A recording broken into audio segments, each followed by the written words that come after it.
Bonjour à toutes et à tous, bienvenue sur KTV, Coésie FM, le 106.9 pour un temps de parole évidemment en direct à la radio et à la télévision. Notre première invitée ce matin n'est autre que Sarah Moussoun. Oui, on va parler politique et on va aller du côté de Dembéni. Sarah, bonjour. Bonjour Patrick, bonjour à la population de Dembéni. Merci, pas que. Tout Mayotte. Surtout un merci petit en tout cas d'avoir accepté Dembéni. notre invitation. On n'était pas sûr que vous acceptiez cette invitation parce que vous nous aviez dit à l'époque je fais un break en politique, je lève le pied.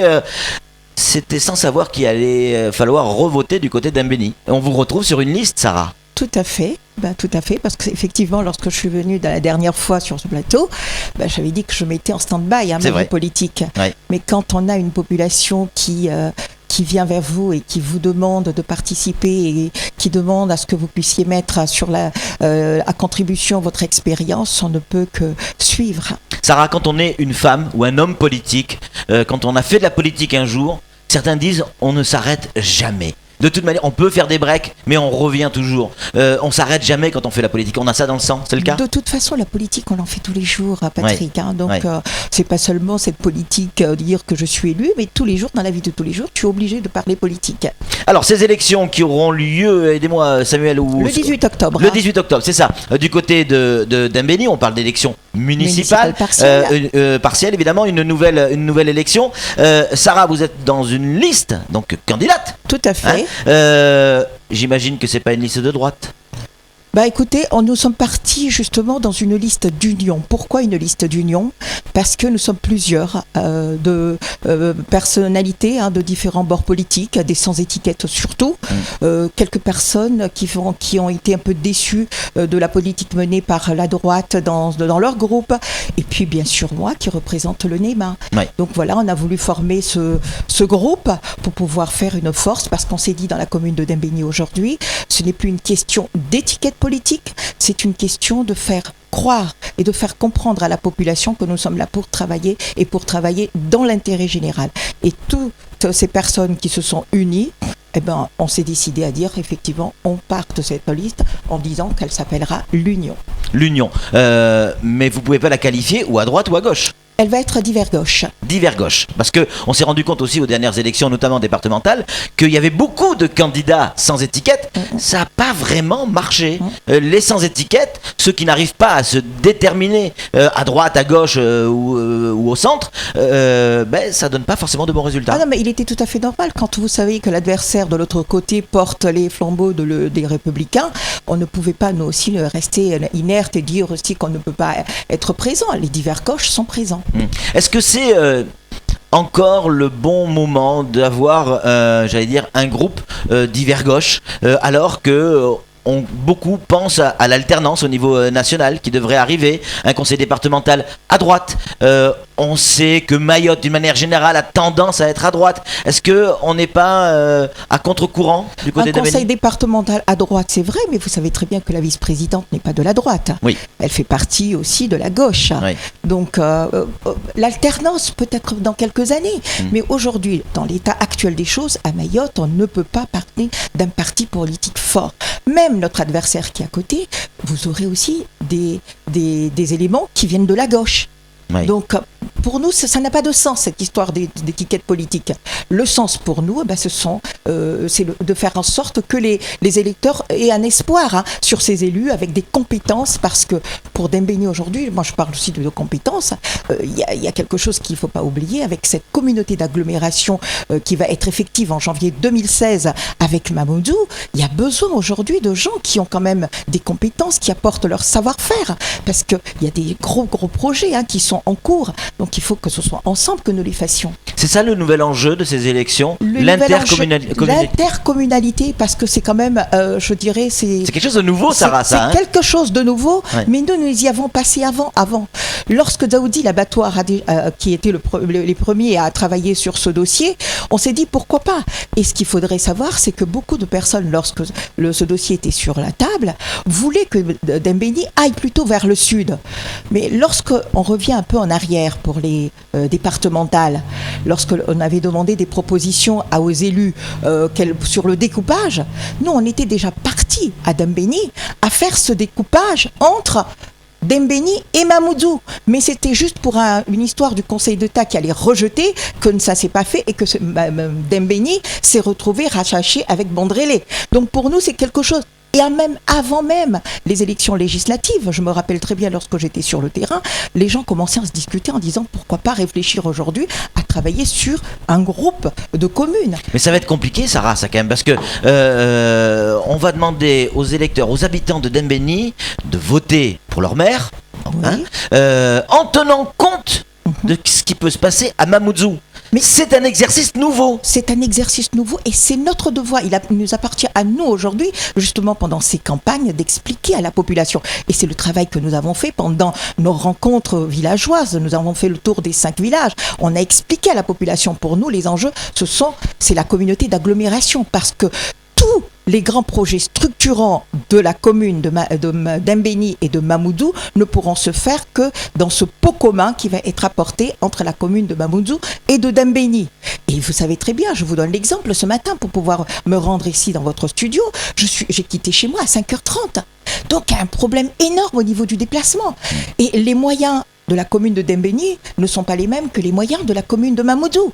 En mettant ensemble nos moyens, le problème de transport, je pense qu'il pourra se faire entre Mamoudzou et Dembéni. Mais déjà, nous travaillons sur la commune de Dembéni, entre le déplacement des populations de Dembéni, entre Ongojou et Dembéni.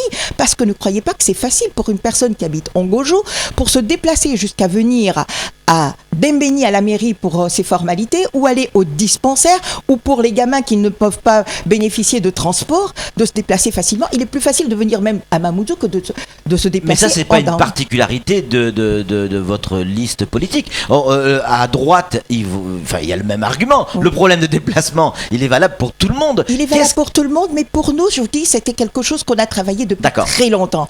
Et c'est quelque chose qui est ancré, surtout moi, lorsque j'étais encore élu du département, c'est quelque chose que j'avais déjà initié et que je donnais l'idée à mes amis.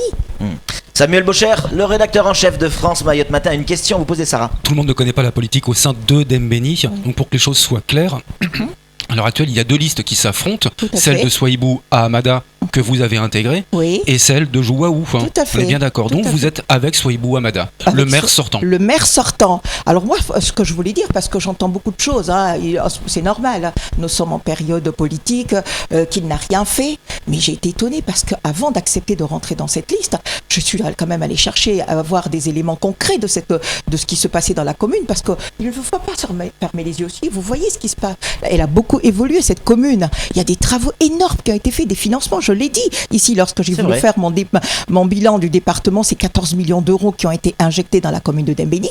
Mais quand M. Souaïbou est venu me proposer à travailler avec lui dans cette liste et que la population, surtout de mon village, je le remercie, qui sont venus pratiquement à me forcer la main à pouvoir travailler avec Souaïbou, et j'ai posé la question, mais j'ai dit, j'entends dire qu'il avait fait, mais j'ai pu comprendre qu'en 2008, lorsqu'il a pris les rênes de la commune était déficitaire de 600 000 euros. Et personne ne l'a dit, ça. C'était le rapport de la Cour des comptes.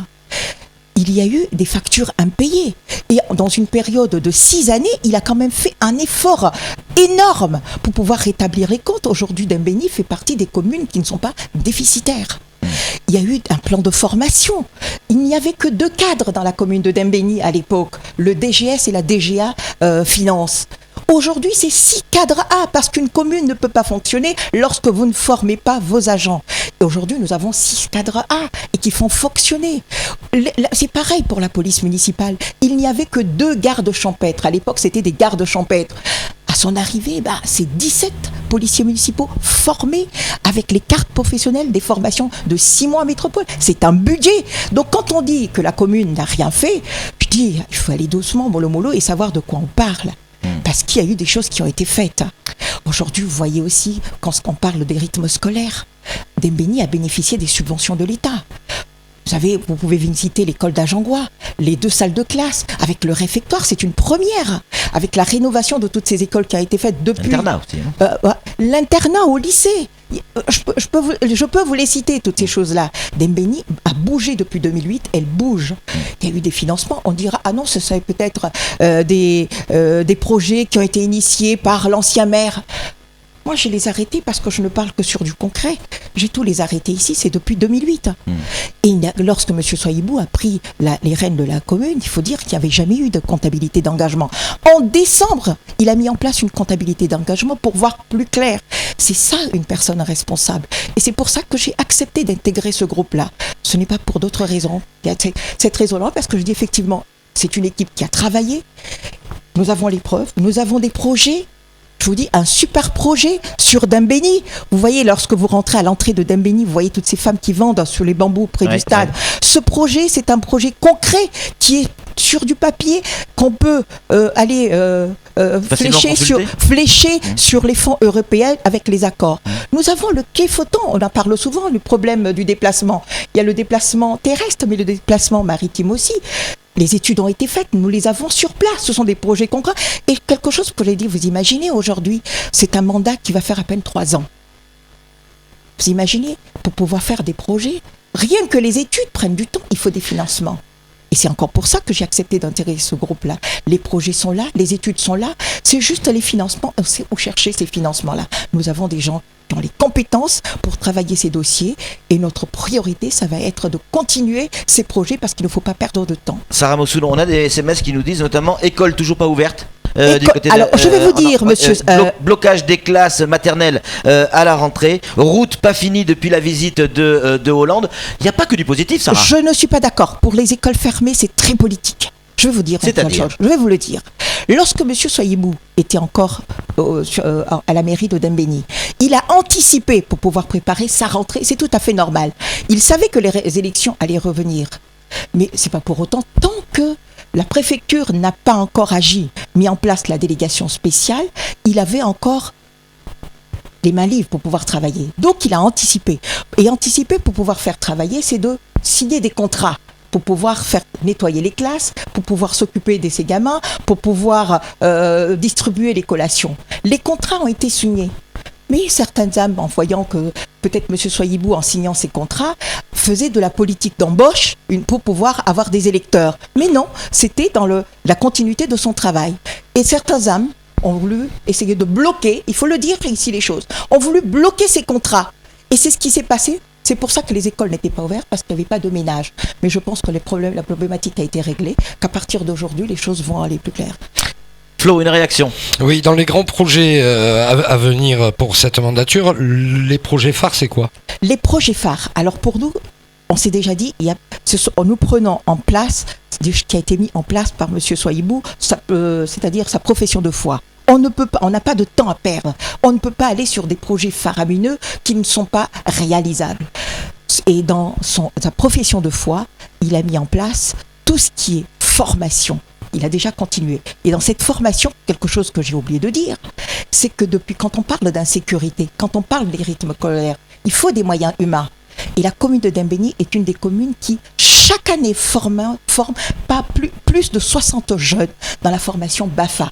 Ce qui veut dire que nous sommes prêts aujourd'hui, lorsque l'État met en place les moyens d'embauche, nous avons déjà ces jeunes formés. Donc à ce niveau-là... Dembéni, fournisseur officiel de jeunes? Officiel de jeunes, je vous assure, parce qu'il y avait un besoin, il y a un vivier. Ouais. Donc ça fait partie de ces choses-là.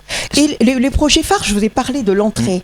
Nous avons le quai flottant. Ouais. Nous avons la zone d'activité d'Ironie B, parce qu'il ne faut pas comprendre. Vous voyez déjà, nous avons 2 grandes usines qui fonctionnent. Panima aujourd'hui, sans vouloir citer de nom, avec Cervère. Avec Cervère, je pense que cette zone d'activité qui sera élargie avec tout ce qui est la problématique de numérique dans le sud et le centre va trouver sa solution avec ce groupe de l'Union de Dembéni. Sarah, en moins de 2 minutes, politicienne. Oui. Il y a des élections qui arrivent en dehors de Dembéni. Je m'attendais à cette question. On parle des législatives, on parle des sénatoriales. Est-ce qu'il y a un enjeu là-dessus? Allez, je vais poser la question clairement. Est-ce que vous êtes candidate à quelque chose? Je ne suis pas candidate à quelque chose. Ni à la députation, ni à la députation, ni au sénatorial. Ça peut encore changer? Et je vous dis encore, je reviens encore, je n'étais pas candidate à ces élections municipales. Les gens sont venus.